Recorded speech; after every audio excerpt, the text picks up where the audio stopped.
ಆತ್ಮೀಯ H16 news ವೀಕ್ಷಕರೇ, ನಾನು ನಿಮ್ಮವ MI ಅಥವಾ ಮಲ್ಲಪ್ಪ ಜೋದವರು. ಆತ್ಮೀಯರೇ, ನಮ್ಮ ಧರ್ಮಸ್ಥಳದ ಸೌಜನ್ಯ ಪ್ರಕರಣ ದಿನದ ದಿನಕ್ಕೆ ಇನ್ನೂ ಬಲಿಷ್ಠ ಆಗ್ತಾ ಇದೆ.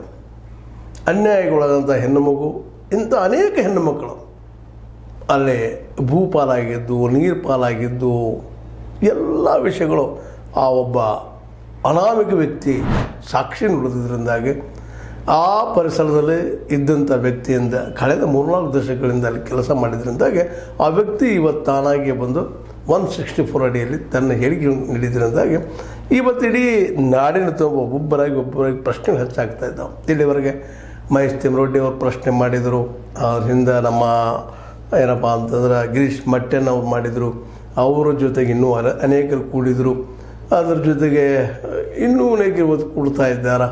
ಇದರ ಅರ್ಥ ಏನಪ್ಪ ಅಂತಂದ್ರೆ ಈ ಒಂದು ಮಹಿಳೆಯರ ಮೇಲಾದಂಥ ದಬ್ಬಾಳಿಕೆ, ದಾಳಿ, ಕೊಲೆ ಅದೇನು ಹೇಳಲಿಕ್ಕೆ ಸಾಧ್ಯ ಇಲ್ಲವೆಲ್ಲ ಆಗಿದ್ದನ್ನು ಇವತ್ತು ತನಿಖೆ ಆಗ್ಬೇಕಂತೇಳಿ ವಕೀಲರು, ಅದರಲ್ಲೂ ಜಗದೀಶ್ ವಕೀಲರಂತ ಈಗಾಗಲೇ ನೀವು ನಾಶ ಆಗಿ ಹೋಗ್ತೀರಪ್ಪ ಕಾಂಗ್ರೆಸ್ಸಿಗರೇ ಅನ್ನುವಂಥ ಮಾತನ್ನು ನೇರವಾಗಿ ಸಿದ್ದರಾಮಯ್ಯವರಿಗೆ ಮಾತಾಡಿದ್ದು ನಾವೀಗಾಗಲೇ ನಮ್ಮ ವಿಡಿಯೋಗಳಲ್ಲಿ ತೋರಿಸ್ಕೊಂಡಿದ್ದೀವಿ ನಿಮಗೆ.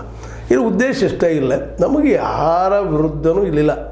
ಆ ಹೆಣ್ಮಕ್ಕಳಿಗೆ ಅಥವಾ ಅನೇಕ ಜನರಿಗೆ ಸಾವುಗಳಾಗಿದ್ದಾವೆ, ಸಾವಿರಾರು ಅಂತ ಹೇಳ್ತಾ ಇದ್ದಾರೆ. ಅವು ತನಿಖೆ ಆಗಬೇಕು, ಆಗಬಾರ್ದು, ತನಿಖೆ ಮಾಡಬೇಕಾಗಿದ್ದು, ಫ್ಯಾಕ್ಟ್ ಫೈಂಡಿಂಗನ್ನು ಮಾಡಬೇಕಾ, ಸಮಿತಿಯನ್ನು ನೇಮಿಸ್ಬೇಕಾಗಿದ್ದು ಸರ್ಕಾರದ ಕರ್ತವ್ಯ.